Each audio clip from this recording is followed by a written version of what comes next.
So I thought that leverage was just a tool if you used it in the right way. And it is, but I wasn't using it in the right way. I used it without structure, emotionally, and I was basically just gambling. And for a minute, I was thinking I was never going to use leverage again. And in the first place, I was scared to use it because I didn't understand how it actually worked. But now I have rules. So when I use leverage, I will follow these rules every single time, and I'll never have the same experience where I lost my Bitcoin over leveraging myself. So let's go into those rules right now. So the first rule is never to exceed more than 20 to 30% of your loan to value ratio. Meaning, let's say I have $10,000 worth of Bitcoin or another stock, and I put that up as collateral. I let somebody else borrow my Tesla stock or my Bitcoin collateral, and they lend that out to somebody. And so they allow me to borrow in cash value $3,000. That's 20 or 30%, $2,000 and $3,000. Now, if I go and borrow 5,000 of my 10,000, that'll be 50%. That's a no-go. I shouldn't go any more than 2,000 or 3,000 in that scenario. Why is this? Because if the value of that stock or that Bitcoin, if that Bitcoin goes down, then my money goes down. My loan to value ratio goes up. And so that causes me to be in a more stressful situation where I have to think about, am I gonna take out, am I gonna have to put more collateral up and take out a bigger loan? Especially if I'm using this money that I'm borrowing to take care of my bills and things of that nature. So when I'm doing this type of maneuver, I have to think about it intentionally. I can't just do it willy-nilly. I can't just do it just for no reason. Which goes into the second rule. I cannot borrow money or get a loan from my collateral for emotional reasons. When Bitcoin was tanking, what I would do is I would add more money to my collateral, and then I would borrow more money just so that way my Bitcoin wouldn't get liquidated. But what I could have done is just put that money towards my Bitcoin. Really just plan ahead. If I didn't over leverage myself by borrowing too much, by going above that 20 to 30%, I could have avoided having to risk myself by borrowing more money and having my loan to value ratio go up. So it made me have to think emotionally instead of logically and strategically, because I was already in a messed up situation.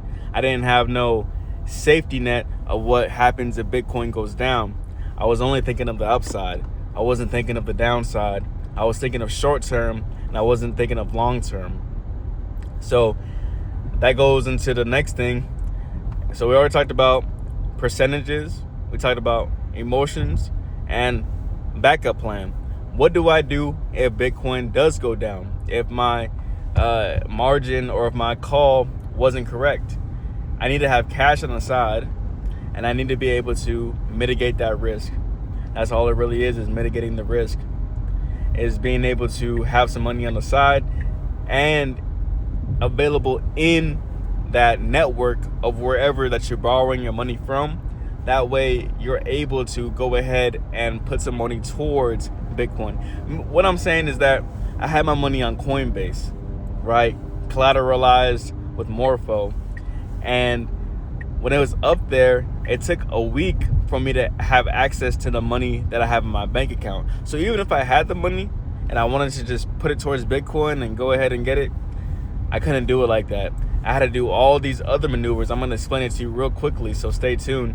I would have to buy Bitcoin in Cash App, send it to Coinbase, add it to my collateral just for my LTV, my loan to value ratio, to go down. Because you want your loan to value ratio to be in a healthy state. I had a loan to value ratio up in the 70s. So obviously, say if I had $10,000, even if I wasn't borrowing that $7,000, because that's how much 70% would be if you were borrowing it. because Bitcoin's price went down, my loans to value ratio went up, which is what you don't want, because the closer it gets to that 10,000, that's when they're gonna call margin. They're gonna call and they're gonna sell all your Bitcoin or whatever stock that you have in order to recoup their value.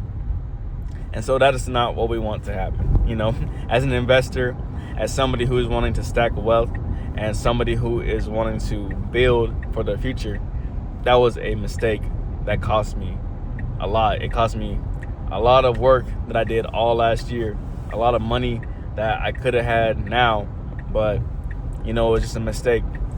And so I'm just gonna wrap it up with that. So it's greed. You know, again, it's just emotions and greed come from a structured place of having a plan. You know, I was buying Bitcoin with the Bitcoin that I had on collateral. I was borrowing with my borrowed money. I was buying more money with my borrowed money, basically, which can work.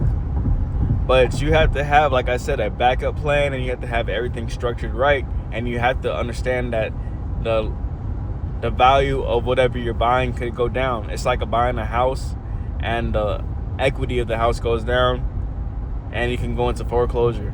You know what I'm saying? It's something similar. It's like that. But you don't want to be in a situation where you're like playing Monopoly, and you have to owe the banker, and you know you're bankrupt, and you have to go to jail.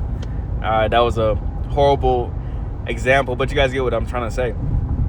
But yeah, that's what I would never do again in order to have the ability to use leverage. Because like I said in the beginning, leverage is a tool, and there are plays to be made with leverage, you know, especially if you do it in a smart way.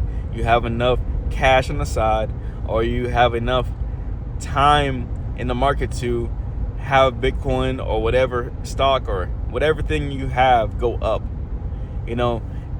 But again, you have to have a plan, because you never know when the market's going to go up or down, left or right, or whatever it may do. Anyways, you guys, go ahead and check out my next video and right here and subscribe, because I'm going to be making more videos talking about real life mistakes I made, living in my car, money, Bitcoin, all that good stuff. I'll see you guys next time. Peace.